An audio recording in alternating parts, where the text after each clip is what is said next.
Bharatiya Janata party को जब एक झटका लगता है उसके बाद वो लगातार झटके पे झटके देती है। हर विधानसभा चुनाव में जितने क्षेत्रीय दल या जो दल कल को भारतीय जनता पार्टी के सामने कालर खड़ा करके चल रहे थे वो सब धूल दूसरित हो। एक तरफ से आप देखिए जिन जिन राज्यों में चुनाव तो भारतीय जनता पार्टी एक झटका पाई तो उसने अनेक झटके दिए।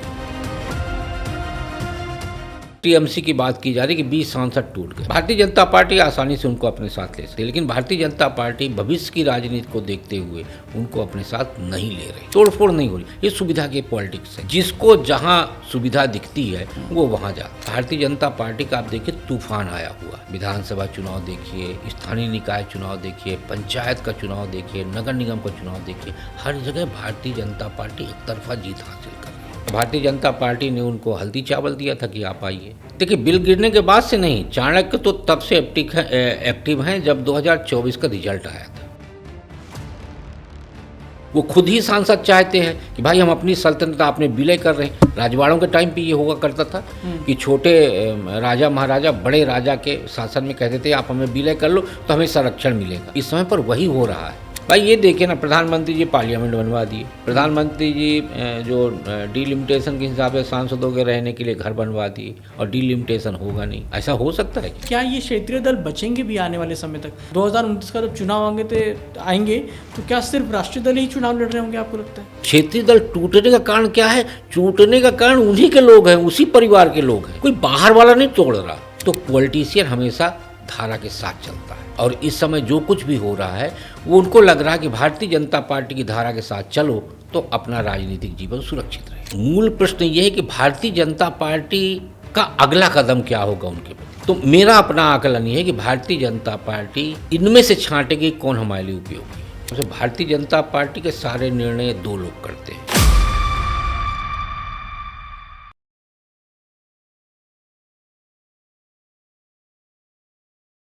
साल 2024 में जब लोकसभा चुनाव हुए थे तो बीजेपी ने 400 पार का नारा जरूर दिया था, लेकिन ऐसी स्थिति बनी नहीं और बीजेपी के नंबर आए थे 240।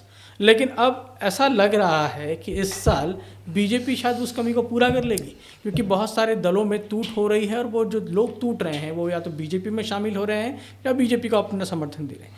क्या वाकई इस टूट के पीछे बीजेपी है या ये खेल कुछ और है? इसी को समझेंगे हम कि ये टूट क्यों हो रही है और क्या इससे बीजेपी को फ़ायदा होगा और ये टूट जो है वो कहाँ तक जा सकती है। और आपको समझाने के लिए हमारे साथ मौजूद हैं वरिष्ठ पत्रकार राकेश शुक्ला जी। हम उनसे समझेंगे अब, क्योंकि 2024 में बीजेपी अपने बहुमत के आंकड़े से चूक गई थी। 240 272 से कम आए थे, हालांकि सरकार एनडीए की बन गई थी। लेकिन अभी एक हाल में बिल आया था, आपको याद होगा, वुमेन रिजर्वेशन और डिलिमिटेशन का, वो गिर गया। उसके बाद से ही एकाएक ये भगदड़ से शुरू हुई। क्या आपको लगता है कि बीजेपी अब बहुमत की तरफ अपने आप जा रही है, पूर्ण बहुमत ले आएगी अपने आप से और सारे बिल जो उनको पास कराने वो करा लेगी? देखिए आज के यदि आप आंकड़ा देखेंगे तो भारतीय जनता पार्टी की जगह पे यदि आप एनडीए कहें तो एनडीए बहुमत से बहुत आगे निकल चुका है। करीब वो 320 से 330 सीटों के आसपास पहुंच चुका है और 330 सीटें मिलने के बाद बहुमत की कोई समस्या उसके सामने नहीं है। लेकिन भारतीय जनता पार्टी का जो अब लक्ष्य दिख रहा है वो दिख रहा है 360 का। 360 सीट उसको इसलिए लाना है कि जो परिसीमन बिल उसका पारित नहीं हो पाया, वो परिसीमन बिल यदि आगे आए तो उसके सामने किसी तरह का व्यवधान या बाधा उत्पन्न नहीं हो।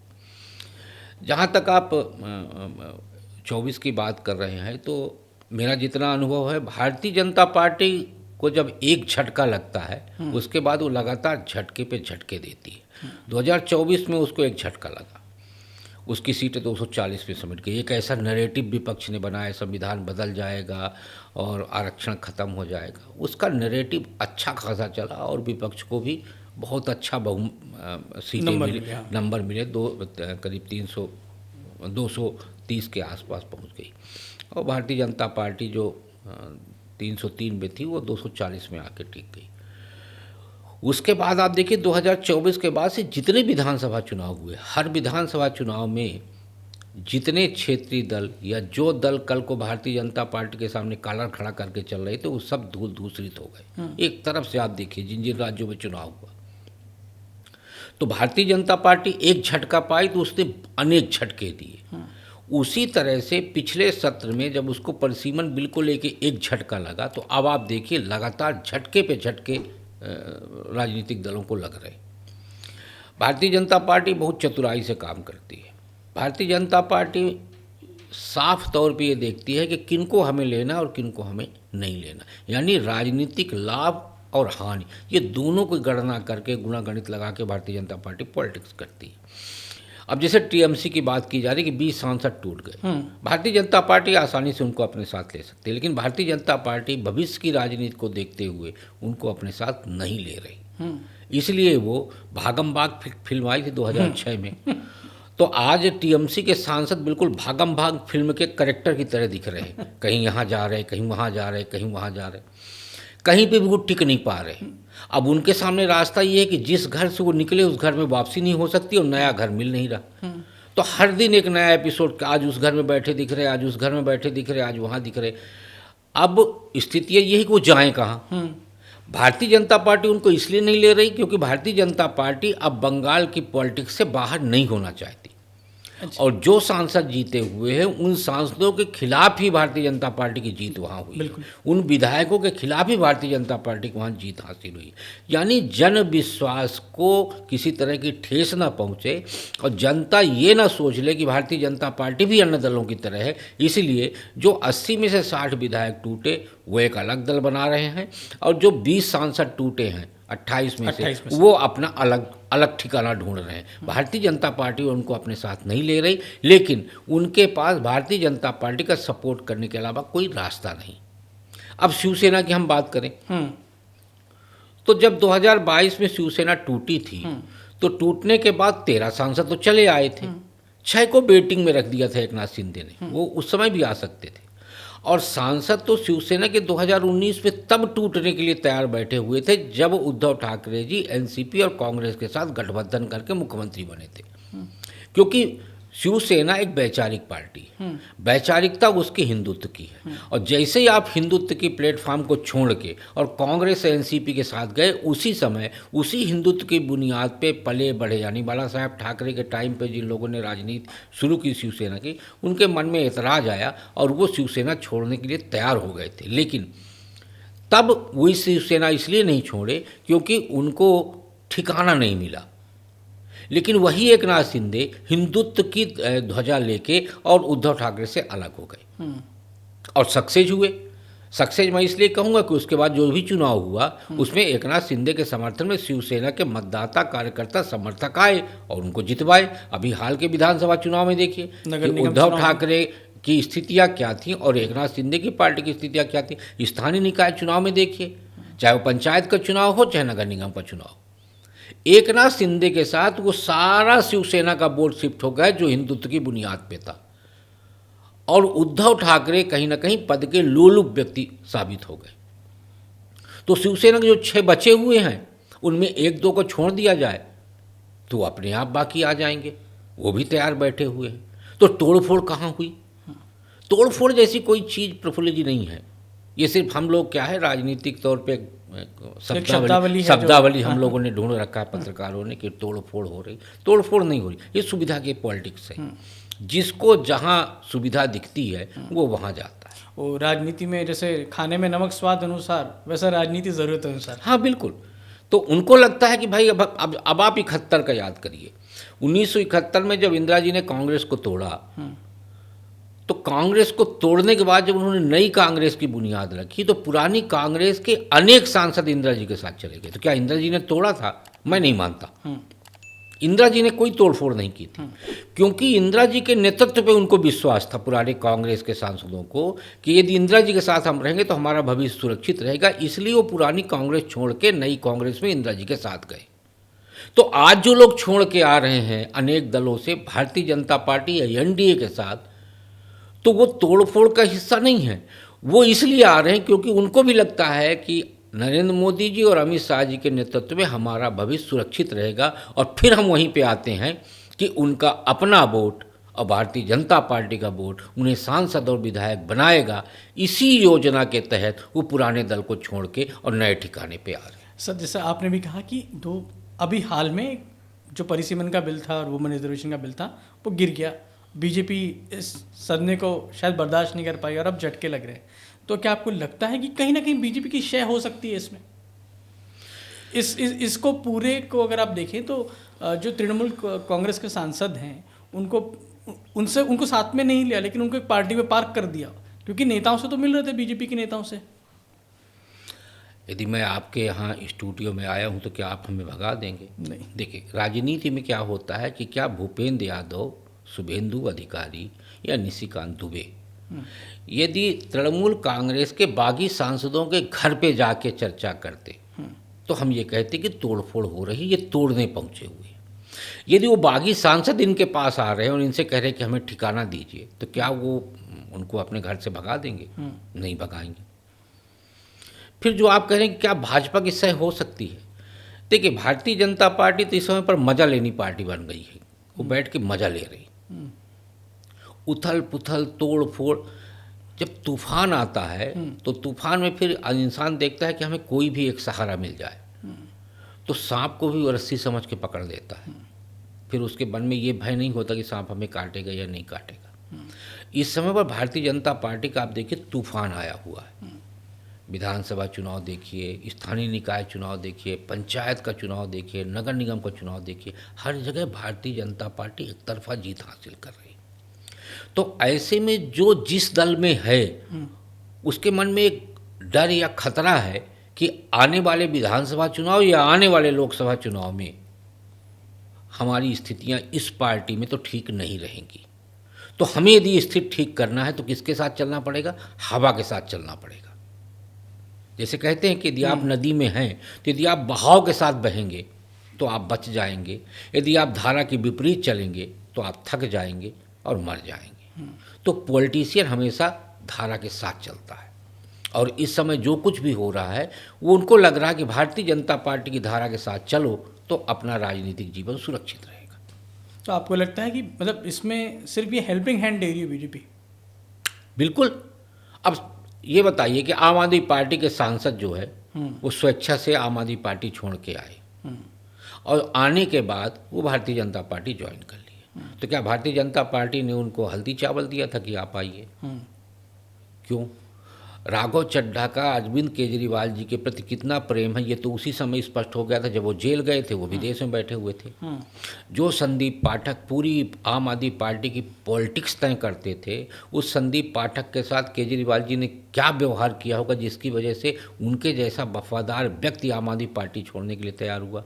और यदि संदीप पाठक छोड़ रहे हैं तो उनकी तरफ से रिकमेंड किए गए सांसद तो छोड़ेंगे ही, तो उसमें मलिक भी छोड़े और बाकी लोग भी छोड़े और एक पूरा जत्था तैयार हुआ और आके भारतीय जनता पार्टी में शामिल हो गया।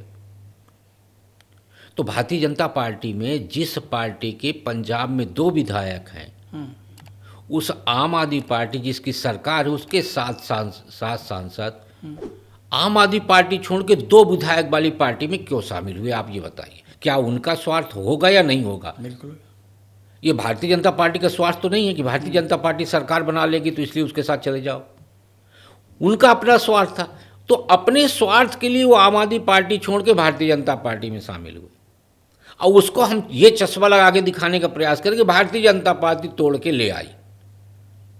क्यों? क्योंकि यदि हम आपको ये चश्मा लगा देंगे भारतीय जनता पार्टी तोड़ रही तो हमारी खामियां नहीं दिखेंगी, खामियां भारतीय जनता पार्टी की दिखेगी। इसी को पॉलिटिक्स कहते हैं। सर, लेकिन जैसे लोग भी मतलब अभी लोग कह रहे हैं कि अभी जो कुछ हो रहा है तो बीजेपी चाहती कि अपने दम पर नहीं अपने कुनबे को बड़ा करे, अपनी ताकत बढ़ाए, और इसके लिए पीछे जो है कहीं ना कहीं बीजेपी और बीजेपी में जो बीजेपी के चाणक्य हैं वो लगे हुए हैं। आप मानते हैं कि इस समय बिल गिरने के बाद से चाणक्य एक्टिव हो गए? देखिए, बिल गिरने के बाद से नहीं, चाणक्य तो तब से एक्टिव हैं जब 2024 का रिजल्ट आया था।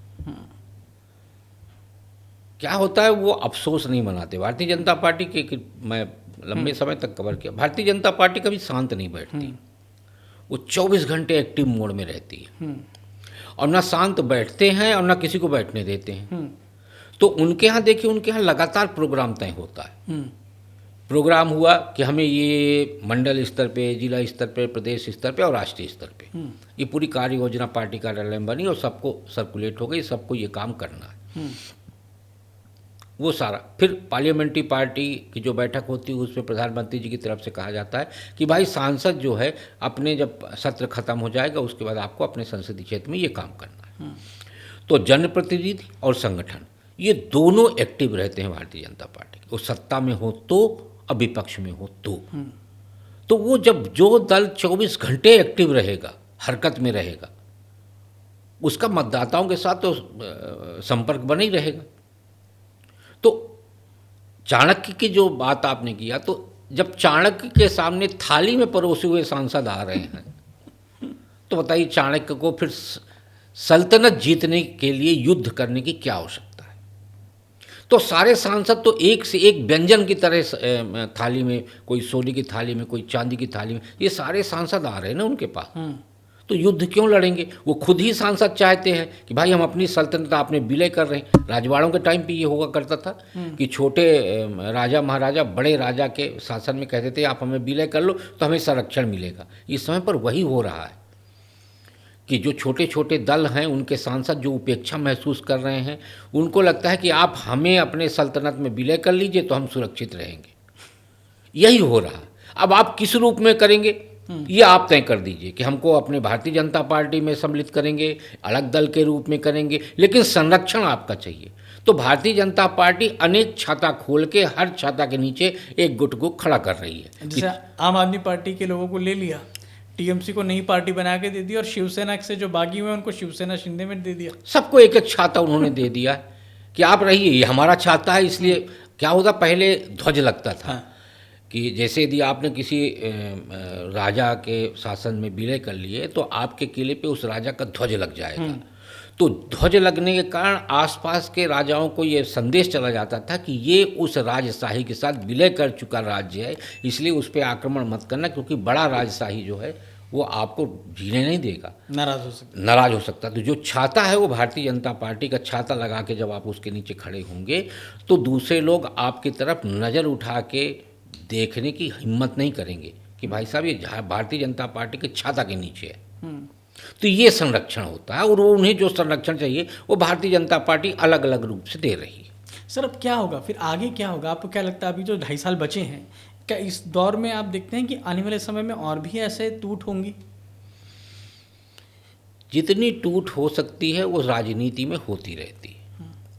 हमें बात ये करना चाहिए कि जो टूट टूट के आ रहे हैं उनका क्या भविष्य होगा। भारतीय जनता पार्टी भविष्य की पॉलिटिक्स में उनको किस मुकाम पे लेके जाएगी। भारतीय जनता पार्टी की नज़र में उनकी क्या उपयोगिता है। जो 20 सांसद टूट के आए हैं तृणमूल कांग्रेस के, क्या भारतीय जनता पार्टी उन्हें अगली बार अपनी टिकट देगी? मूल प्रश्न ये है।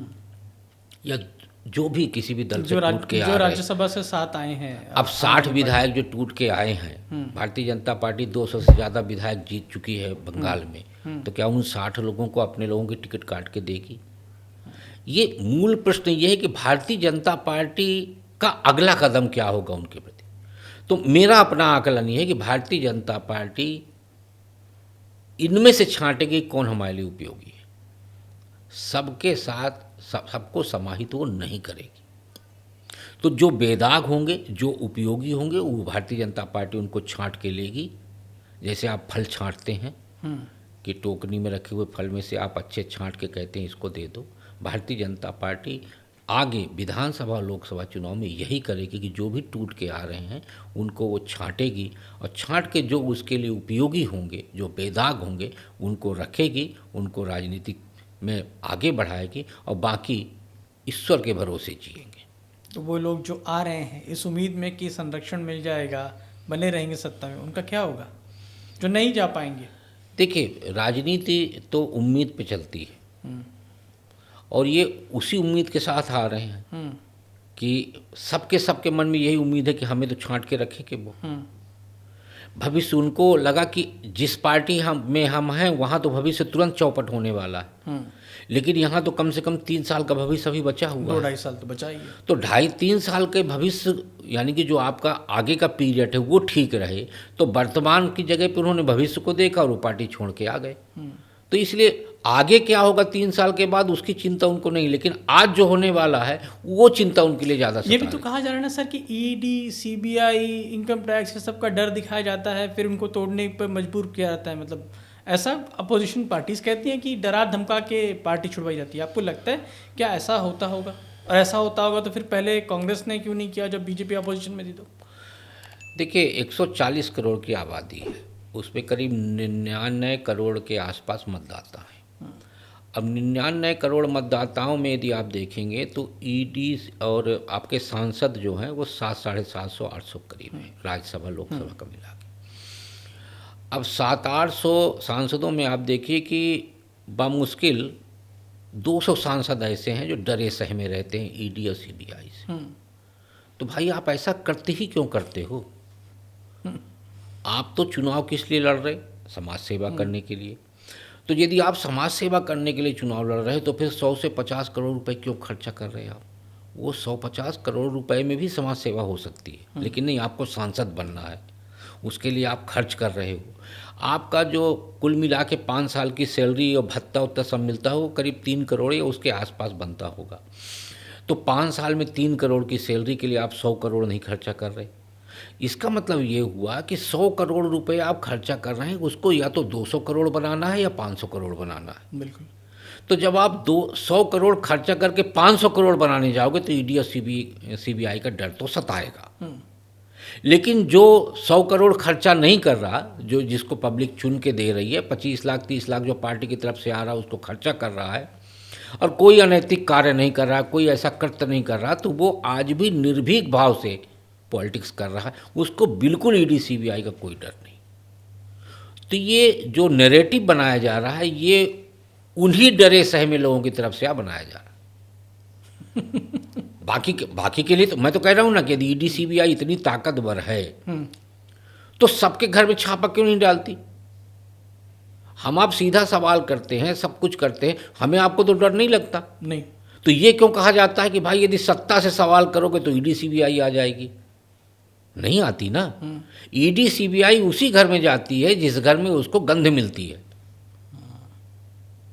हर घर में ईडी सीबीआई नहीं जाती।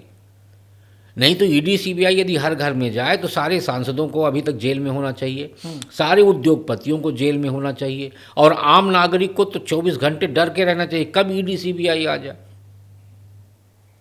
तो एक नैरेटिव है कि ईडी सीबीआई से डराया जाता है और उसके बाद उनका पार्टी में उनको तोड़ के लाया जाता है। अब सर 2 इम्पोर्टेंट सवाल ये हैं कि आपने कहा कि बीजेपी बहुत सोच समझ के आगे की चीज़ों को प्लान करती है, लेना है नहीं लेना है क्या करना है सारी चीज़ें सोचती है, लेकिन आप इसका श्रेय किसको देंगे सर? ये जो कुछ भी सोच चल रही है कि पार्टी में लेना है नहीं लेना है, उसको अपनाना है छोड़ना है, क्या रास्ता दिखाना है, आप इसके लिए किसको श्रेय देंगे सर?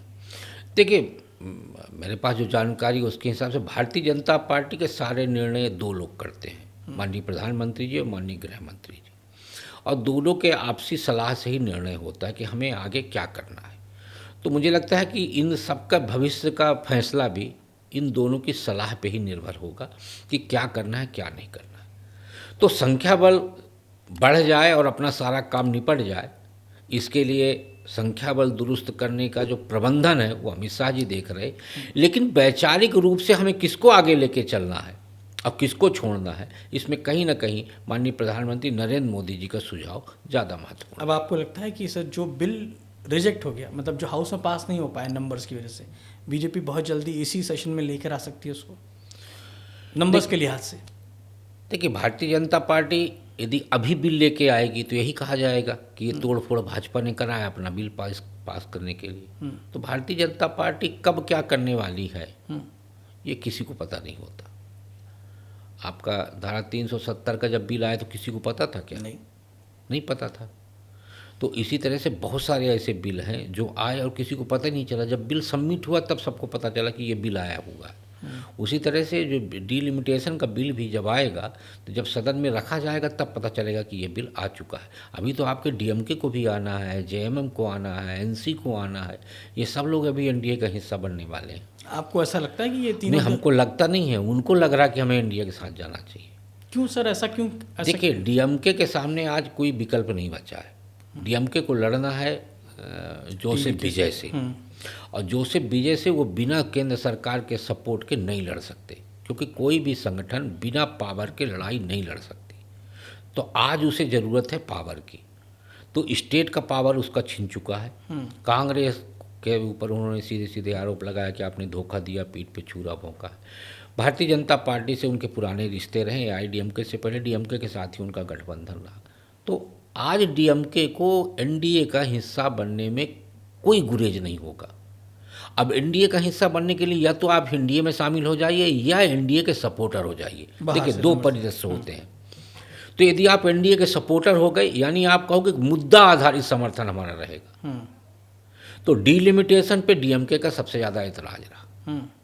लेकिन डीलिमिटेशन पे वो यदि कहते हैं कि यदि करेक्शन कर दिया जाएगा तो हम समर्थन कर देंगे। तो करेक्शन क्या करना चाहते हैं? वो करेक्शन चाहते हैं कि जो गृह मंत्री जी ने हाउस के अंदर कहा कि हर राज्य की 50% सीटें बढ़ेंगी, तो यदि उसको बिल में शामिल कर दिया जाएगा कि 50% सीटें बढ़ेंगी, तो DMK उसके लिए राजी हो जाएगा। तो DMK आ गया। नेशनल कॉन्फ्रेंस के पास जो 2 सांसद हैं, आज की डेट में स्टेट हुड का इशू बार बार उमर अब्दुल्ला उठाते हैं। स्टेट हुड का इशू जो है आपके कोर्ट में चल रहा है। कोर्ट में अभी वो डिसीजन नहीं हुआ है। कोर्ट जो डिसाइड करेगी, सेंट्रल गवर्नमेंट वो निर्णय करेगी। केंद्र सरकार ने कह रखा है कि कोर्ट के निर्णय के अनुसार, और कोर्ट ने भी ये कहा है, जब पैरवी के दौरान कोर्ट ने कहा है कि स्टेट हुड का जो दर्जा है वो सारी परिस्थितियों को देखने के बाद दी जाएगी। यानी न्यायालय भी मानता है कि कश्मीर में अभी वो हालात हैं या नहीं है, ये देखने के बाद ही स्टेटहुड दिया जाएगा। स्टेटहुड का तात्पर्य तो ये होगा कि जिस धारा 370 को आपने सामने के दरवाजे से ख़त्म किया है, उसी धारा 370 के आधे हिस्से को पिछले दरवाजे से आप लागू करने दें। यानी राज्य सरकार जो निर्णय करे, उस निर्णय को ना गवर्नर के पास जाना है ना राष्ट्रपति के पास जाना है, उस निर्णय को सीधे इम्प्लीमेंटेशन कर दिया जाए। तो ऐसा तो होना ठीक नहीं होगा, क्योंकि यही व्यवस्था पहले थी जिसको ख़त्म किया गया। तो स्टेट हुड का इशू भी अभी ऐसा है कि जिसके चलते उमर अब्दुल्ला को भी कहना पड़ेगा कि ठीक है, न्यायालय के फैसले की हम प्रतीक्षा करेंगे और हम आ जाएंगे। उनको भी केंद्र की ज़रूरत है। और झारखंड मुक्ति मोर्चा का और कांग्रेस का कितना अच्छा संबंध चल रहा है, ये सबके सामने है। तो झामुमो को भी तो आज ज़रूरत है ना, केंद्र से जो धनराशि मिलेगी उससे राज्य के डेवलपमेंट में काम आए। और आज उनको ये भी लग रहा है कि भाई कांग्रेस के साथ तो हम चल रहे, लेकिन कांग्रेस हमारे साथ चलने को राजी नहीं है या बराबर नहीं चल रही। तो भारतीय जनता पार्टी के साथ तो उनका एक राजनीतिक तालमेल पहले भी रहा शिबू सोरेन जी के टाइम पे। तो उनको लगेगा कि यदि हम उनके साथ जाएंगे तो हमारे लिए बड़ा अच्छा रहेगा। तो झारखंड मुक्ति मोर्चा भी अपने सांसदों को लेके आ जाएगी। तो अब आप अंदाज़ा लगाइए कि 22 और 5 27 तो यहीं पर बैठे हुए हैं। कुनबा बढ़ रहा है, मतलब NDA का बढ़ेगा। तो 260-262 का जो आंकड़ा है, मुझे लगता है वो आंकड़ा पूरा फुलफिल हो चुका है। बस हम उसको तौल अलग अलग तराजू पे रख के रहें। यानी ये 7 पहले आए, 6 शिवसेना के अलग हुए, ये 13 हो गए, और ये 20-33 तो ऐसे ही आ चुके हैं NDA के पास में। तो जो NDA का नंबर है वो 330 के पास चला गया। अगर ये भी शामिल हो जाते हैं तो एक तरह से NDA दोनों हाउसेज में 2/3 बहुमत के साथ आ जाती है। बिल्कुल भाई, 22 उसके DMK के पास लोकसभा के हैं और 8 राज्यसभा के हैं, तो 30 का चंक उनके साथ आएगा ना। हाँ, और फिर तब लाएंगे जब और उसी तरह से 1-2 सांसद राज्यसभा के, 2 सांसद लोकसभा के नेशनल कॉन्फ्रेंस के साथ हैं। फिर आपके 3 सांसद और 2 सांसद, 5 सांसद जो है राज्यसभा लोकसभा को मिला के झारखंड मुक्ति मोर्चा के साथ हैं। तो आप देखिए कि राज्यसभा और लोकसभा दोनों जगह पूर्ण बहुमत की तरफ बढ़ रहा है NDA। वो चाहे जिस तरह का सपोर्ट हो, सपोर्ट 2 तरह के होते हैं। एक होता है हम समर्थन कर रहे, एक होता है हम वॉकआउट कर रहे। समर्थन 2 तरह से होता है। अब एक बीच में बड़ी चर्चा तेज हुई कि जगन रेड्डी जो है वो कांग्रेस बात कर रही है उनसे। अभी पिछले दिनों हम कहीं बैठे हुए थे तो वहाँ एक जगन रेड्डी के बड़े नज़दीकी व्यक्ति बैठे हुए थे। तो ऐसी बातचीत चली, हम 2 पत्रकार थे। तो उनसे पूछा गया कि क्या जगन रेड्डी जी का कांग्रेस के साथ कुछ तालमेल का चल रहा है। तो उस आदमी ने एक शब्द कहा, बोले जगन रेड्डी उस चीज़ को नहीं भूले हैं जब उनको जेल भिजवाया गया था। तो उनके इस शब्द से ही स्पष्ट हो जाता है कि जगन रेड्डी और कांग्रेस को लेके जो एक रूमर नैरेटिव बनाया जा रहा है दिल्ली के अंदर, ऐसा कुछ जमीन पे नहीं है। और जगन रेड्डी आज भी कांग्रेस से उतना ही नाराज हैं जितना वो पहले थे। तो बीजेपी यानी वेट करेगी, सारा सब कुछ सेटल डाउन होगा, कुछ एक वक्त लेगी और फिर ही लाएगी ताकि आरोप भी ना लगे। हाँ देखिए, बीजेपी मुझे नहीं लगता कि अभी ले आएगी, लाएगी, लेकिन जब सब ठंडा हो जाएगा, एक नया तरीके का झटका जब देश में चल रहा होगा राजनीतिक, तब इस झटके वाले जो सांसद हैं उनको लेके वो परिसीमन का बिल लाएगी और परिसीमन होगा। भाई ये देखें ना, प्रधानमंत्री जी पार्लियामेंट बनवा दिए, प्रधानमंत्री जी जो डिलिमिटेशन के हिसाब से सांसदों के रहने के लिए घर बनवा दिए, और डिलिमिटेशन होगा नहीं। ऐसा हो सकता है क्या? तैयारियां तो पहले ही हो चुकी, और मतलब आपका पूरा घर सज गया है और बारात आए नहीं, तो इसके लिए तो लड़की का बाप कुछ ना कुछ तो करेगा ना, चाहे जो करना पड़े। तो उन्होंने यदि पार्लियामेंट नहीं बनवाई, इतनी जल्दी बनवा के उन्होंने सीटिंग अरेंजमेंट कराया कि सारे नए सांसद आ सकें। आप देखिए ऊंची ऊंची बिल्डिंगें बन गई सबकी, 4-4, 5-5 बेडरूम वाले मकान बन गए हैं नए सांसदों के लिए। और सांसदों के लिए पहली बार ये व्यवस्था की गई कि अब सांसदों के लिए एक ऑफिस भी दिया जाएगा बाहर। अच्छा, तो बाहर एक ऑफिस के लिए भी उनका पूरा बन रहा है। तो जहाँ ये सारी तैयारियां हो चुकी हैं, वहाँ डिलिमिटेशन ये विपक्ष नहीं होने देगा। ऐसा किसी भी संभव है क्या? और ये लोग मान जाएंगे ऐसा भी ये नहीं मान जाएंगे, ऐसा होगा क्या? नहीं, 29 के पहले डिलिमिटेशन होगा और डिलिमिटेशन के हिसाब से ही चुनाव होगा। और मुझे नहीं लगता कि प्रधानमंत्री जी कितना गंभीर हैं, पर उन्होंने कहा है कि एक देश एक चुनाव। तो आज 22 राज्यों में तो भारतीय जनता पार्टी की सरकार है और 4-6 राज्यों में ही विपक्ष की सरकार है। तो यदि वो चाहेंगे कि एक देश एक चुनाव हो, तो हमें हो सकता है 29 में एक देश एक चुनाव भी देखने को न मिल जाए, कि नई सीटें, नए तरीके का चुनाव। सर अब बात क्षेत्रीय दलों की कर लेते हैं। सर क्षेत्रीय दल जो हैं एक अलग इम्पोर्टेंस रखते थे।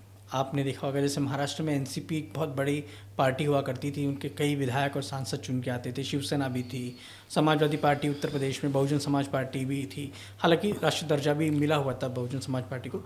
उसके अलावा भी बहुत सारे क्षेत्रीय दल थे, लेकिन अब धीरे धीरे वो क्षेत्रीय दल जो हैं वो कहीं ना कहीं अब देख रहे होंगे कि ख़त्म हो रहे हैं।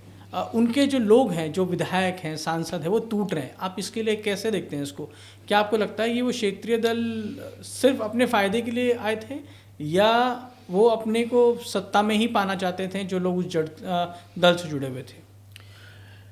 देश में पहला क्षेत्रीय दल तो इसे जस्टिस पार्टी को माना जाता है, पर जस्टिस पार्टी का कोई अस्तित्व बचा नहीं था। तो हम 2 पार्टियों को मानते हैं। पहला दल है डीएमके, जो आज भी अस्तित्व में है, और देश का दूसरा क्षेत्रीय दल है अकाली दल, जो आज भी मौजूदा राजनीति में प्रासंगिक है। 90 के दशक में 3 बड़े दलों का उदय हुआ। सामाजिक न्याय के नाम पे कांग्रेस के खिलाफ खड़े हुए लालू प्रसाद यादव जी, और राष्ट्रीय जनता दल का गठन किया उन्होंने बिहार में। और सामाजिक न्याय के नाम पे जब चंद्रशेखर और कांग्रेस की नज़दीकी बढ़ी, तो उसके खिलाफ बगावत करके मुलायम सिंह यादव जी कांग्रेस से नाराज होकर समाजवादी पार्टी का गठन किया। फिर जब सोनिया गांधी जी को प्रधानमंत्री बनने का विषय आया, तो विदेशी मूल का मुद्दा उठा के शरद पवार जी कांग्रेस से अलग हुए और राष्ट्रवादी कांग्रेस पार्टी का गठन किया। जिस दिन उन्होंने राष्ट्रवादी कांग्रेस पार्टी का गठन किया, तो कांग्रेस के सामने राष्ट्रवादी शब्द लगा के उन्होंने एक तरह से ये मैसेज देने का प्रयास किया कि राष्ट्रवादी लोग अलग हो चुके हैं और कांग्रेस राष्ट्रवादी नहीं है। और उसका कारण ये था कि शरद पवार जी, पीए संगमा जी और तारिक अनवर जी, इन्होंने कांग्रेस कार्य समिति में ये मुद्दा उठाया था कि भारत में जन्म लेने वाले व्यक्ति को ही राष्ट्रपति, प्रधानमंत्री जैसे सर्वोच्च पद पे बैठना चाहिए। इसी बात पे तनातनी हुई, और तनातनी के चलते शरद पवार जी, तारिक अनवर और पीए संगमा जी कांग्रेस छोड़ के नई पार्टी बना ली। तो ये तीनों पार्टियों का जो जन्म है वो कांग्रेस के खिलाफ हुआ, और तीनों पार्टियों ने कांग्रेस के खिलाफ पूरा झंडा बुलंद किया, और तीनों पार्टियों ने ये दिखाया कि हम मूलतः समाजवादी लोग हैं और राष्ट्रवादी लोग हैं। तीनों पार्टियों ने दिखाया। लेकिन मैं जब ये इनको लगा कि अब समाजवाद और सामाजिक न्याय का मुद्दा बहुत ज़्यादा करंट लेके चलने वाला नहीं है, तो समाजवाद से वो जातिवाद पे आ गए।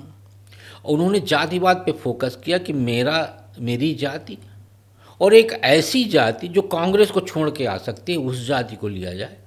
और उन्होंने जातिवाद में 2-3 जातियों का एक चंक तैयार किया और अपनी राजनीति रोटी सेंकने लगे और सत्ता पे आ गए। बिहार में लालू प्रसाद जी सत्ता पे आए, यूपी में मुलायम सिंह जी आए, और शरद पवार जी ने वो हैसियत तैयार कर ली महाराष्ट्र में कि कांग्रेस को उस व्यक्ति के पीछे चलने के लिए विवश कर दिया जिस व्यक्ति ने विदेशी मूल का मुद्दा उठाया था। तो इन तीनों राज्यों में कांग्रेस को इन्होंने बेबस कर दिया और कांग्रेस के वोट को अपने साथ ले लिए। बाद में इनको अब महसूस हो रहा है कि देखो अब जातिवाद की भी बहुत लंबी आयु नहीं है। तो आप देखिए समाजवादी पार्टी ने एक नया स्लोगन दिया, पीडीए। तो एम बाई समीकरण की पॉलिटिक्स करने वाला पीडीए में आ गया। अब पीडीए में जो पी शब्द है वो दो जगह इस्तेमाल करते हैं सुविधा के हिसाब से। कहीं वो कहते हैं पी पिछड़ा है, कहीं कहते हैं पी पंडित है। तो आपने जो पीडीए शब्द लिया उसमें दलितों को आपने फोकस किया कि मायावती को छोड़ के कांग्रेस से अलग हुआ जो दलित है वो हमारे साथ आ जाए। उसके लिए 2024 में अयोध्या सीट जीतने वाले जो अवधेश कुमार जी हैं उनको अखिलेश यादव जी मुकुट के रूप में लेके चलते हैं, हमेशा आगे आगे लेके चलेंगे। सदन में भी उनको मुकुट की तरह आगे स्थापित कराते हैं, बिठाते हैं। जहाँ भी जाते हैं अवधेश कुमार जी उनके साथ बिल्कुल मुकुट के रूप में चलते हैं और ये प्रदर्शन तैयार कर रहे हैं कि देखो यादव दलितों का कितना सम्मान करते हैं। तो यानी ये उत्तर प्रदेश का जो दलित है वो यादव के साथ जुड़ जाए। भविष्य को लेके इतने परेशान, इतने चिंतित हैं कि उनको अब अलग अलग प्लेटफॉर्म देखना पड़ रहा है कि हमको दूसरी जातियों को हम अपने साथ कैसे लाएं। लेकिन तो समाजवाद से जातिवाद पे शिफ्ट हुआ क्षेत्रीय दल, अब नए समीकरण की तलाश में। लेकिन सर ये समीकरण से पहले जो चीज़ें हाल में हो रही हैं उसको अगर आप देखें, जिस तरह से पश्चिम बंगाल के चुनाव के नतीजे आए, बुरी स्थिति नहीं थी टीएमसी की। 80 विधायक चुनकर आए थे और उनके पास 30 से ज़्यादा लोकसभा राज्यसभा के सांसद थे। बावजूद इसके पार्टी टूट गई सर। तो वही हाल आपने महाराष्ट्र में देखा सर, शिवसेना का क्या हुआ, शरद पवार की पार्टी एनसीपी में भी टूट हुई, दो फाड़ हो गए। इसी तरह से आप देख रहे हैं कि सर बाकी राज्यों में भी वो उस तरह से फैल रहा है। आम आदमी पार्टी पंजाब में टूट गई। तो जो क्षेत्रीय दल है वो तो एक तरह से ख़त्म ही होते जा रहे हैं ना, वो कहीं ना कहीं नेशनल पार्टी के अंडर आ रहे हैं या उसके इन्फ्लुएंस में उसके साथ जा रहे हैं। देखिए हम पूरे देश में क्षेत्रीय दलों को एक नज़रिए से देखते हैं, जबकि हर स्टेट में क्षेत्रीय दल के अपने अपने समीकरण हैं। हम बंगाल की बात करते हैं। बंगाल में भले ही राष्ट्रीय दल मानते हैं हम लेफ्ट पार्टी को, लेकिन राष्ट्रीय दल नहीं था, वो भी क्षेत्रीय दल था। 2 राज्यों में था, केरल और बंगाल में, और त्रिपुरा में समेट गया वो। तो बंगाल में ज़्यादा प्रभावी था। तो जब लेफ्ट पार्टी का उदय हुआ वहाँ पे, तो उन्होंने कांग्रेस को जब ख़त्म किया, तो कांग्रेस को ख़त्म करके लेफ्ट पार्टी जब आई, तो लेफ्ट पार्टी ने एक नया पैटर्न वहाँ पे सेट किया जिसको हम सिंडिकेट पैटर्न कहते हैं। तो लेफ्ट पार्टी ने वहाँ सिंडिकेट पैटर्न का जन्म दिया। कांग्रेस के टाइम पे ही बंगाल में सिंडिकेट पैटर्न था, लेकिन तब का सिंडिकेट पैटर्न थोड़ा सा हाई प्रोफाइल था, यानी इंडस्ट्रियलिस्ट को मैनेज करना, उनको काम दिलाना, ये। लेकिन लेफ्ट पार्टी के टाइम पे बिल्कुल लोकलाइज कर दिया गया। तो लोकलाइज ऐसे किया गया कि जैसे आपको ठेका मिला हुआ है तो आप लेफ्ट के कार्यकर्ता से ही सप्लाई लेंगे, ठीक है। तो वो ओबलाइज करने के लिए अपने लोगों को उन्होंने एक लोकलाइज कर दिया सिंडिकेट। और उस सिंडिकेट के साथ साथ उन्होंने क्या किया कि जो आपराधिक किस्म के लोग थे उनको उन्होंने संरक्षण देना शुरू कर दिया। तो आर्थिक और आपराधिक, ये 2 तरह का एक नया पैटर्न लेफ्ट पार्टी ने शुरू किया। उसी पैटर्न के चलते वो वहाँ पे 32-33 साल तक शासन में रहे। ममता बनर्जी ने उस पैटर्न को अपनाया और 2011 में जब वो सत्ता में आई तो उन्होंने सिंडिकेट के पैटर्न को थोड़ा व्यापक कर दिया। तो जहाँ ठेकेदार और पार्टी के कार्यकर्ताओं के बीच में समन्वय होता था, वहाँ इन्होंने उसमें क्या किया कि नौकरशाही को भी घुसेड़ दिया। तो त्रिकोणी हो गया, पार्टी का आदमी, अधिकारी, कर्मचारी और व्यापारी। व्यापारी मतलब एक सब्जी वाले से लेके अब बड़े आदमी तक, बड़ा व्यापारी या बड़े दुकानदार तक, वो सब उस सिंडिकेट के साथ, सिंडिकेट उन सब से वसूली करना। तो जो कटमनी का चलन हुआ वही हुआ। तो जहाँ एक छोटे छोटे पॉकेट में सिंडिकेट चलता था, वहाँ अब वो गांव खेड़े में भी चलना शुरू हो गया। हमने बैरियर लगा लिया, वसूली करना शुरू कर दिया। पुलिस का रोल जो लेफ्ट पार्टी के समय पे था, वही रोल आपके ममता बनर्जी के टाइम पे था कि पार्टी का सेक्रेटरी तय करेगा कि इसके खिलाफ एफआईआर होगी कि नहीं होगी, इसको पकड़ना है नहीं पकड़ना है। तो यानी 3 तरह के संरक्षण देना शुरू किए ममता बनर्जी ने, राजनीतिक, आर्थिक और आपराधिक। तो आज जो आपको दिखाई दे रहा है पूरा व्यापक तृणमूल कांग्रेस का एक साम्राज्य जो हमें दिखाई दे रहा था, जो 3 पंचवर्षीय से वहाँ पे था, वो तीनों संरक्षणों के चलते ही था। भारतीय जनता पार्टी ने वहाँ के मतदाताओं के मन में एक विश्वास पैदा किया कि आर्थिक और आपराधिक ये दोनों संरक्षण हम यहाँ नहीं होने देंगे। उन्होंने वहाँ के लोगों से कहा कि नहीं, आपसे जो वसूली, कट मनी, कब्जा ये चल रहा है ये हम नहीं होने देंगे और अपराधियों को हम संट करके रखेंगे।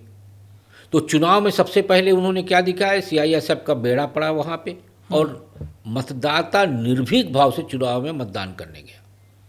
उसको लेकर भी प्रोपोगंडा किया गया, अरे भाई साहब इतनी फोर्स लगाने की क्या ज़रूरत थी। अरे क्यों ज़रूरत नहीं है, ज़रूरत तो है। अब जब निष्पक्ष तौर पे मतदान हुआ तो निर्भीक हुआ मतदाता के मन में एक विश्वास आया कि नहीं, भारतीय जनता पार्टी के शासन आने पे हमें ये 2 चीज़ों से मुक्ति मिलेगी। उन्होंने भर भर के मत दिया, 207 सीटें भारतीय जनता पार्टी जीती। तो आज भारतीय जनता पार्टी उस विश्वास को कमज़ोर कैसे होने देगी, इसीलिए भागे भागे घूम रहे जो आपके विधायक और सांसद हैं उनको भाजपा अपने साथ नहीं ले रही, क्योंकि यदि उससे अपने साथ ले लिया तो पूरे बंगाल में इतनी बड़ी नकारात्मक माहौल खड़ा होगा भाजपा के खिलाफ कि आने वाले 5 साल में वो उस नकारात्मक माहौल को ख़त्म नहीं कर सकती। सर लेकिन अब क्षेत्रीय दल तो ख़त्म हो ही रहा ना, सवाल तो वहीं बना हुआ है कि धीरे धीरे तो वो जो दल थे जो उभरे थे नेशनल पार्टी से खिलाफ उस पर्टिकुलर पॉकेट्स में, वो तो जा रहे हैं। जैसे आम आदमी पार्टी दिल्ली में अब राज्यसभा चुनाव होंगे तो शायद वो सीटें ना आ पाए, पंजाब में जब चुनाव होंगे तो शायद उस तरह की स्थिति ना रहे और ख़त्म भी हो जाएगा क्योंकि रहेगी नहीं। उसी तरह से शिवसेना का हाल आप देख ही रहे हैं, उद्धव ठाकरे की पार्टी का क्या हुआ सर। तो मेरा सवाल यही है कि सर क्या ये क्षेत्रीय दल बचेंगे भी आने वाले समय तक? 2029 का जब चुनाव आएंगे तो क्या सिर्फ राष्ट्रीय दल ही चुनाव लड़ रहे होंगे, आपको लगता है? मैंने बंगाल का उदाहरण दिया, अब हम आते हैं दिल्ली में। दिल्ली में आम आदमी पार्टी किस इशू पे आई थी? उन्होंने कहा था कि एक ईमानदार और अलग तरह की राजनीति करने वाला दल है ये, और आपको एक ईमानदार सरकार मिलेगी।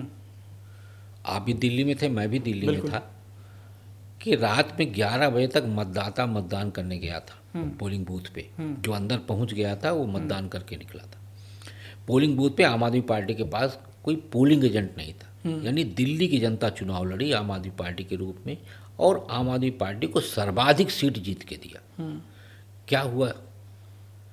सवाल इसी बात का है कि जो आप कहते हो जब आप वो नहीं होते हो तो नुकसान होता है। तो आपको यदि टिके रहना है, बने रहना है, तो आपको अपने इशू पे चलना होगा। तो आपको क्या लगता है क्या भविष्य होगा इन दोनों जो क्षेत्रीय दल है? इस समय आप देखें तो डीएमके बनी हुई है, साउथ की पार्टीज बनी हुई हैं, टीडीपी बनी हुई है, लेकिन जो नॉर्थ में है वहाँ पर तो नुकसान है। क्या लगता है सर भविष्य क्या होगा क्षेत्रीय दलों? भारतीय जनता पार्टी आज भी हिंदुत्व से बाहर नहीं गई। भारतीय जनता पार्टी पे कोई खरोंच पैदा नहीं कर सकता। कांग्रेस अपने जो कहती है कि हम बड़े धर्मनिरपेक्ष हैं, धर्मनिरपेक्षता को उसने छोड़ दिया। वो कहीं मुसलमान के पीछे भाग रही, कहीं दलित के पीछे भाग रही, कहीं ओबीसी के पीछे भाग रही, तो कोई टिक नहीं रहा मतदाता। और जिन कांग्रेस के मतदाताओं को लेकर क्षेत्रीय दल बने थे और जिस विश्वास के साथ कांग्रेस को छोड़ के मतदाता आया था क्षेत्रीय दलों के साथ, वो भी विश्वास पे खड़े नहीं उतरे। तो आज मतदाता कहाँ खड़ा हुआ है? मतदाता आज इन सभी दलों को लेकर भ्रमित खड़ा हुआ है। तो उसका विश्वास किसकी तरफ है? वो किसकी तरफ उम्मीद के साथ देख रहा? उस दल के साथ जो अपने इशू पे आज भी कायम है। और वो दल कौन सा है? भारतीय जनता पार्टी। आज सत्ता में होते हुए भी उसने हिंदुत्व को नहीं छोड़ा है, लेकिन डेवलपमेंट के नाम पे वो हिंदू मुसलमान नहीं करते। यदि घर मिलेगा तो मुसलमान को ही मिलेगा, हिंदू को ही मिलेगा। सड़क निकलेगी तो मुसलमान के दरवाजे से भी निकलेगी, हिंदू के दरवाजे से भी निकलेगी। तो क्या देश का मतदाता ये नहीं देख रहा है?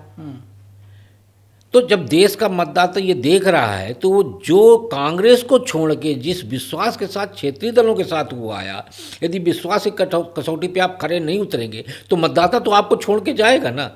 तो जब जाएगा तो कहाँ जाएगा? वो उस पार्टी के साथ जाएगा जिस पार्टी के प्रति उसका एक विश्वास पैदा होगा। अब सर 2029 तक अगर हम बात करें, बीच में कई सारे चुनाव हैं, कई राज्यों के, उत्तराखंड में है, उत्तर प्रदेश में सबसे ज़्यादा नजरें रहेंगी क्योंकि 3 क्षेत्रीय दल वहाँ पे हैं सर।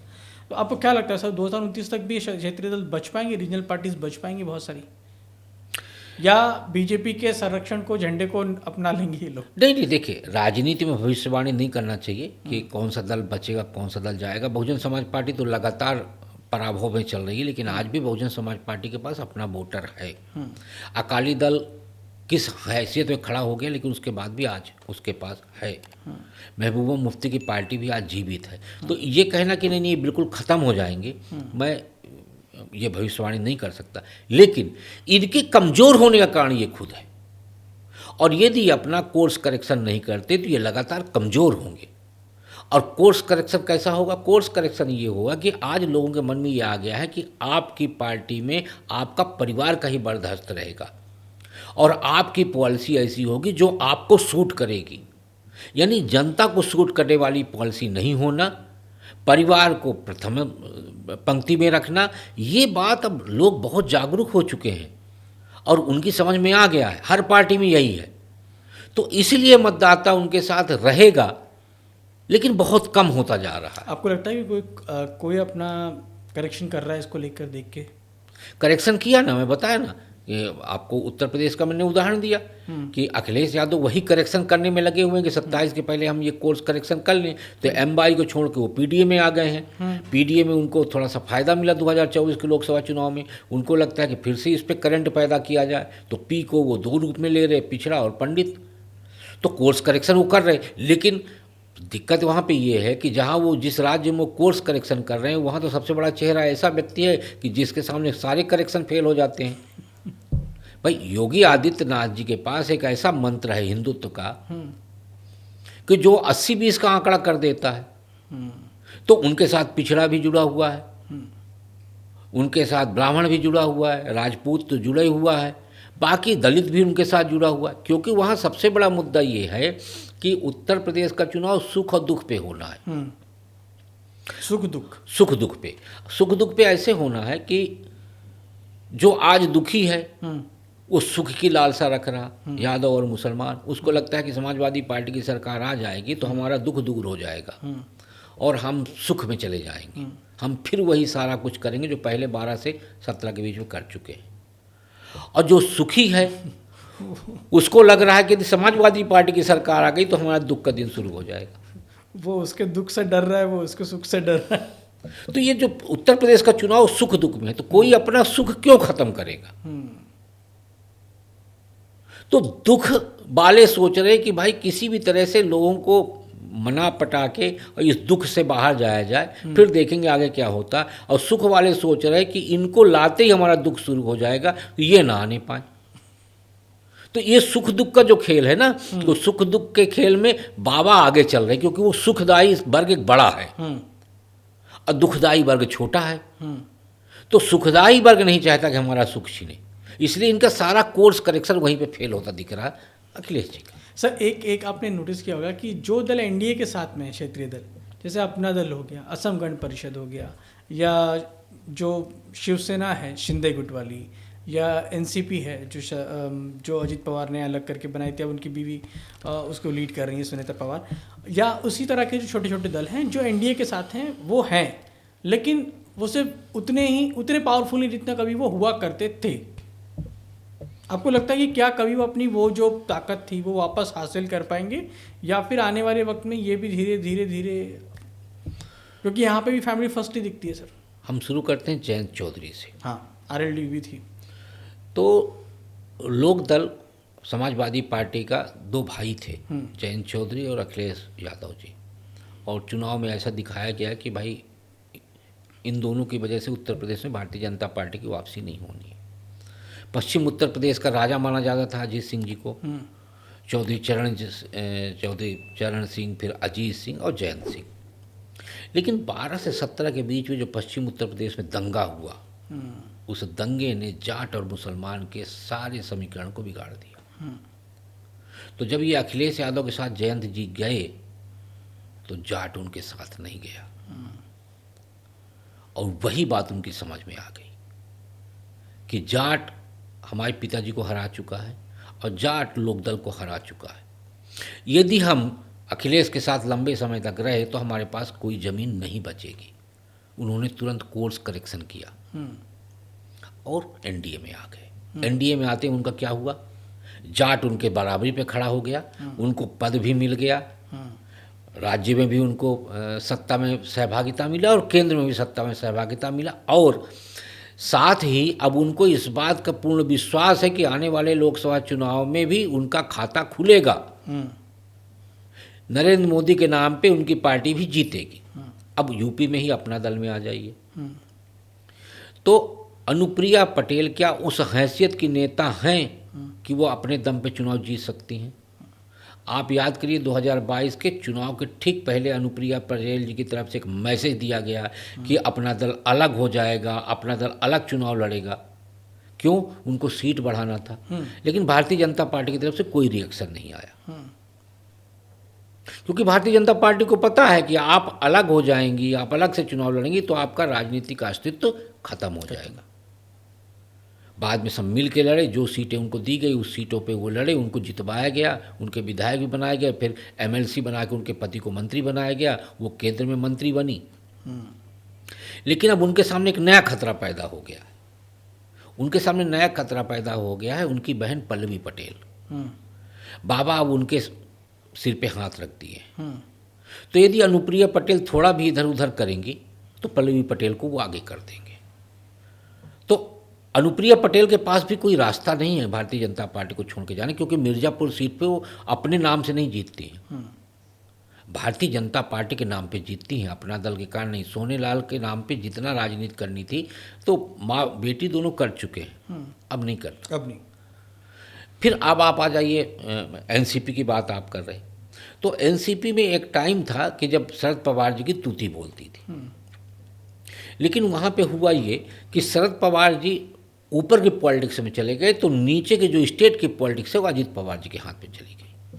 तो अजीत पवार जी ने संगठन संभाला, अजीत पवार जी ने विधायकों को संभाला, तो पकड़ अजीत पवार की ज़्यादा हो गई। तो सेंटर की पॉलिटिक्स तो शरद पवार जी कर रहे थे, लेकिन स्टेट की पॉलिटिक्स धीरे धीरे उनके हाथ से जाती रही।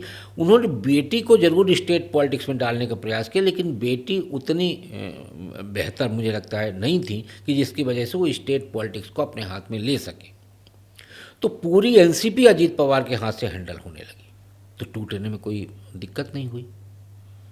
फिर आप आ जाइए बिहार में चिराग पासवान जी की पार्टी लोजपा। रामविलास पासवान जी जब थे तो रामविलास पासवान जी सेंटर के पॉलिटिक्स करते थे और उनके भाई रामचंद्र पासवान पूरा संगठन का काम देखते थे। तो दोनों की जुगलबंदी थी। तो परिवार के लोगों को और पार्टी के लोगों को और पासवान बोर्ड को समेट के रामचंद्र पासवान चलते थे, और ऊपर की पूरी पॉलिटिक्स और इनको कैसे लाभान्वित करना है ये रामविलास पासवान जी चिंता करते थे। रामचंद्र पासवान जी पहले ख़त्म हुए, उसके बाद संगठन आ गया पशुपतिनाथ पारस जी के हाथ में। फिर रामविलास पासवान जी खत्म हो गए तो अब फिर चाचा भतीजे के बीच में टसल हो गई और लोजपा दो भागों में बंट गई। दो भागों में बंटने से जो आपका उत्तराधिकारी है मतदाता उसके साथ गए और चिराग पासवान जी की तरफ पासवान मतदाता गया और पशुपतिनाथ पारस बाहर हो गए। ठीक उसी तरह जैसे उत्तर प्रदेश में शिवपाल और अखिलेश जी के साथ हुआ। तो ये सारा जो पॉलिटिकल गेम है ना, वो सारा पॉलिटिकल गेम यही चल रहा है क्षेत्रीय दलों के साथ। तो क्षेत्रीय दल टूटने का कारण क्या है? टूटने का कारण उन्हीं के लोग हैं, उसी परिवार के लोग हैं, कोई बाहर वाला नहीं तोड़ रहा। उसी परिवार के लोग ही अपने ही दल को तोड़ फोड़ में लगे हुए हैं, चाहे सपा हो, चाहे लोजपा हो, चाहे एनसीपी हो, सबको वही लोग तोड़ रहे। परिवार, जिस परिवार से दल है वही परिवार दल के लिए घातक है। ये बड़ी अच्छी लाइन कही आपने। सर एक आखिरी में सर आपसे पूछना है कि अब आपको क्या लगता है सर, बीजेपी आने वाले समय में किस तरह की राजनीति करेगी? क्या वो अब इसको कंटिन्यू करेगी जो अभी चल रहा है कि जो लोग क्षेत्रीय दल है उनको साथ में लेके चलेगी, या कहेगी कि हम में शामिल हो जाइए? मैं फिर से बोलूँगा कि भारतीय जनता पार्टी छांट के लेगी, जितने आए हुए उनमें सबको नहीं लेगी।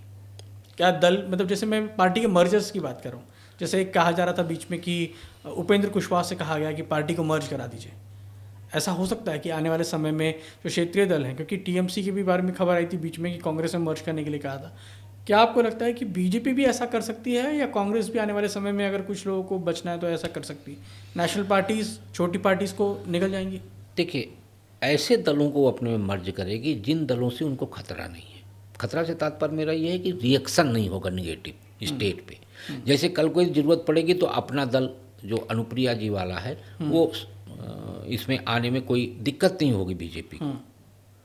फिर आपके उपेंद्र कुशवाहा जी के दल के आने से बिहार में कोई बहुत बड़ी समस्या नहीं आएगी, क्योंकि उपेंद्र कुशवाहा जी की छवि ऐसी नहीं है कि उनके दल के विलय से भारतीय जनता पार्टी को कोई खरोंच, राजनीतिक खरोंच आए। अनुप्रिया की भी ऐसी कोई छवि नहीं है कि जिसकी वजह से राजनीतिक हानि की आशंका हो। तो इन दलों का भारतीय जनता पार्टी में विलय तो आसानी से हो जाएगा, लेकिन जो पहले से ही खुरचे हुए चेहरे के दल हैं उनको भारतीय जनता पार्टी अपने में समाहित नहीं करेगी। जैसे जेडीयू को नहीं करेगी कभी? नहीं, जेडीयू के लोगों को करेगी, जेडीयू के लोगों को करती जाएगी। जेडीयू को लेके कोई ऐसे खरोंच नहीं है। देखिए, नीतीश कुमार जी बहुत साफ छवि के व्यक्ति हैं। नीतीश कुमार जी के चेहरे पे आज भी कोई खरोंच नहीं है। हाँ ठीक है, राजनीतिक तौर पे उनको ये कहा जाता है कि वो इधर से उधर आते जाते रहें, लेकिन आज भी मुझे लगता है कि बिहार की पॉलिटिक्स में इतिहास सुशासन बाबू के रूप में नीतीश कुमार जी को ही याद करेगा, क्योंकि मौजूदा मुख्यमंत्री जी का जो शासनकाल है सम्राट चौधरी जी का, मुझे लगता है वो शासनकाल भारतीय जनता पार्टी के लिए एक कालिक पूर्ण काल रहने वाला है, क्योंकि बिहार सबसे ज़्यादा महत्व रखता है कानून व्यवस्था के रूप में, और सम्राट चौधरी जी के शासनकाल में कानून व्यवस्था बिल्कुल धराशायी होती जा रही। इसीलिए सुशासन बाबू के रूप में नीतीश कुमार जी याद किए जाएंगे, तो जेडीयू के विलय को लेके भारतीय जनता पार्टी में कोई दिक्कत नहीं आएगी। ऐसा हो सकता है? राजनीति में कुछ भी संभव है, असंभव कुछ नहीं होता। सर, एक आखिरी में एकदम ये आपको लगता है कि आने वाले वक्त में चुनाव में प्रधानमंत्री तो ओवरऑल देखते ही हैं, आपको क्या लगता है बीजेपी में आने वाले समय में मर्जर हो, या पार्टी में किसी को लेना हो, या टूट हो, या पार्टी के आगे का बिल हो, आपको लगता है किसको देख के बीजेपी आगे का फैसला लेगी? अमित शाह तो करते ही हैं, आगे और कौन हो सकता है सर? कोई नहीं हो सकता। मैं बोला ना, भारतीय जनता पार्टी में दो ही चेहरे हैं जो संगठन, सरकार, राजनीति और सियासत, ये दोनों पे विमर्श करके फैसला करते हैं, वो है मोदी जी और अमित शाह जी। तो मोदी जी जो फैसला लेते हैं, अमित शाह जी कभी उस फैसले के खिलाफ नहीं जाते, और अमित शाह जी जो फैसला लेते हैं, मोदी जी कभी उस फैसले के खिलाफ नहीं जाते। और दोनों का फैसला एक जो कहना चाहिए कि बड़ी बारीक होता है कि उससे भारतीय जनता पार्टी को नुकसान वैचारिक तौर पे नहीं होना चाहिए। ये दोनों लोग जब फैसला लेते हैं तो उनके केंद्र में ये बात होती है कि वैचारिक अधिष्ठान को नुकसान नहीं होना चाहिए, फैसला वो हो। इसीलिए दोनों एक दूसरे के फैसले पे कभी ऐतराज़ नहीं करते, और भारतीय जनता पार्टी इसीलिए तेज़ी से आगे बढ़ रही है, क्योंकि अब राजनीति संख्या बल पे नहीं प्रबंधन पे होती है, और प्रबंधन में अमित शाह जी का जवाब देने वाला आज की डेट में कोई भारतीय राजनीति में है नहीं। Thank you so much sir. तो ये थे वरिष्ठ पत्रकार राकेश शुक्ला जी, जिन्होंने इतने गंभीर विषयों को आपको इतने सहज तरीके से समझाया। ये एपिसोड आपको कैसा लगा हमें कमेंट सेक्शन में ज़रूर बताइएगा।